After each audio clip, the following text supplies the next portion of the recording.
မိုက်ဒီမှာလေ comment မှာတယောက်ကမေးထားတယ်စာအုပ်ကတ်ထူပြဖနက်ဖျားပန်းအိုလင်ပန်းတို့ကိုပြောပြပေးလို့ရလားရှင်တဲ့စာအုပ်ဆိုရင်စมุด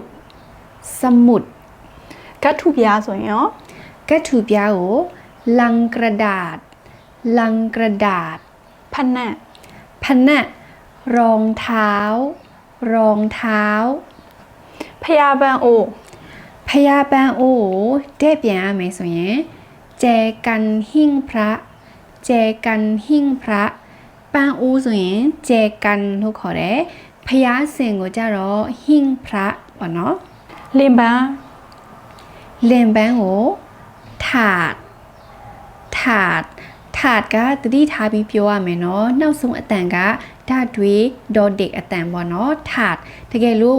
ฐานส่วนยังมีด้วยเคปผิดตัวบีเนาะถาดก็เล่มแบงฐานก็มีด้วยเค